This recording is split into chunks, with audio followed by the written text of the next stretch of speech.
ইন্দ্রাণী গাঙ্গুলি যে কুসুমকে আয়ুষের জীবন থেকে দূরে সরে যেতে বলেছিল, এবার সব সত্যি ফাঁস করে দিল কুসুম। হ্যাঁ সুপ্রিয় দর্শক, কুসুম ধারাবাহিকের একদম নতুন পর্বে তো আমরা এরকমটা দেখতে পারবো। বিস্তারিত জানতে চাইলে এখনই ভিডিওটা একটি লাইক দিয়ে চ্যানেলটিকে সাবস্ক্রাইব করে একদম শেষ পর্যন্ত দেখতে থাকুন। কুসুম ধারাবাহিকের একদম নতুন পর্বে তো আমরা সবাই দেখতে পারবো যে আয়ুষ্মান কুসুমের হাত ধরে টানতে টানতে ইন্দ্রাণী গাঙ্গুলির কাছে নিয়ে আসে এবং তার সামনে নিয়ে গিয়ে দাঁড় করায়।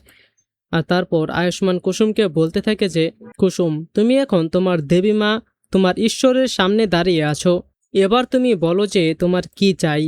আমরা দেখতে পাই যে তখন কুসুম এবং ইন্দ্রাণী দুজনেই একে অপরের দিকে তাকিয়ে থাকে। আর তারপরে আমরা দেখতে পারবো যে এবার কুসুম তার সমস্ত রহস্য ফাঁস করে দেয়।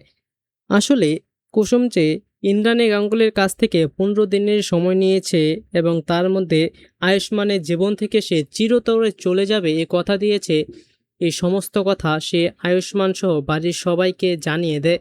আর তারপর এটাও জানিয়ে দেয় যে আসলে সে এতদিন ধরে যা যা করছিল সব কিছু মূলত তার দেবীমাকে কথা দেওয়ার কারণেই, যাতে আয়ুষ্মান তাকে ভুল বুঝে এবং তার থেকে দূরে সরে যায়।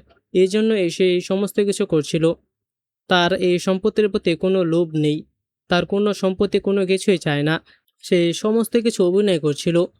আর এই কথাগুলো শুনে তো আয়ুষ্মান সহ বাড়ির সবাই অনেক অবাক হয়ে যায় যে ইন্দ্রাণী গাঙ্গুলি কুসুমকে এভাবে পরীক্ষার মধ্যে ফেলেছে। আর তাই কুসুম নিজে থেকেই আয়ুষ্মানের জীবন থেকে সরে যেতে চাইছিল। আর এবার ইন্দ্রাণী গাঙ্গুলি নিজে মুখ খুলবে, সে বলবে যে হ্যাঁ আমি বলেছিলাম, আর এটাও ছিল মূলত আমার পরীক্ষা যে তুমি কি করো, তুমি কি তোমার দেবীমার কথা মানো, দেবীমার জন্য কি তুমি তোমার ভালোবাসার মানুষকে ছেড়ে দিতে পারো। আর তুমি সে পরীক্ষায় পাশ করেছো। তুমি আমার জন্য আয়ুষ্মান নিজের ভালোবাসা নিজের স্বামীকে পর্যন্ত ছেড়ে দিয়েছো। আর তাই তোমাকে আর কাউকে ছাড়তে হবে না, আমি তোমাকে মন থেকে মেনে নিলাম, তুমি আজ থেকে আমাদের এই গাঙ্গুলি বাড়ির বড় বৌমা। আর এই বলে ইন্দ্রাণী গাঙ্গুলি কুসুমকে জড়িয়ে ধরে। তো সুপ্রিয় দর্শক, আপনারাও এরকমটাই চান তো যে ইন্দ্রাণী গাঙ্গুলি এভাবেই কুসুমকে মেনে নিক? তো আপনারাও যদি এরকমটাই চেয়ে থাকেন তাহলে সেটি নিচে কমেন্টে জানিয়ে দিন। এবং এরকমই প্রতিদিনের আপগ্রেডগুলো সবার আগে পেতে চাইলে এখনই আমাদের এই চ্যানেলটিকে সাবস্ক্রাইব করে দিন। ধন্যবাদ সবাইকে।